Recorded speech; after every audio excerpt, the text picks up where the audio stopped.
Hey everybody, so I'm here now in Mindanao. We are visiting the cousin of Tita Olivia here in Naawan, Misamis Oriental, and she's been married to British. So ayan yung house guys, ang ganda.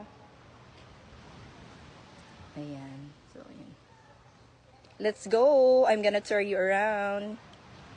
Let's go mother. So ayan yung aking camera woman is my mother.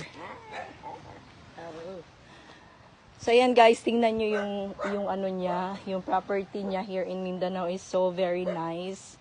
So here, ang ganda. So, ayan guys, so as you can see, marami siyang trees of, ayan pakita mo, coconut trees. Ano nga yung tawag dito yung halaman na to, pampaswerte. So, ayan guys. So, I'm gonna tour you here sa property ni Madam Sidad. Ayan, si Tita Sidad. Ayan, let's go mother. Here's my mother, my camera woman, and the house there.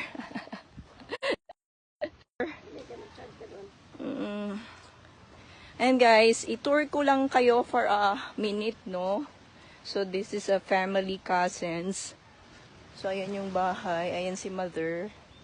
So, ayan mother. So, ito pala yung swimming pool na hindi na naalagaan, napabayaan.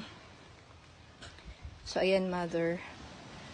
Ayan. Ginawa na lang nilang fish pond ba, no? Diba? They make it as a fish pond. So, ayan. Nag-visit kami guys, ha? So, ayaw niya na. Ayaw niya nang mag-manage ng kanyang property kasi it's very stressful. Stressful siya. So, ayan. So, as you can see, nakalock siya. Nilagyan niya ng ano, kasi ayaw niya ipa-rent or ayaw niyang ipa. So, na-stress na si tita. Ayan, meron siyang duyan dito. Tapos, tingnan nyo guys, dinevelop naman sana nila noon. So, here. This is Mabuhay. Hi, puppy! So, ayan guys.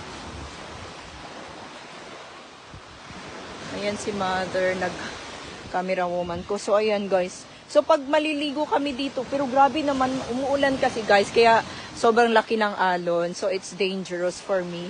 No? At saka medyo madumi kasi nga, grabe yung ulan. So, umuulan dito guys. Guys! Ha?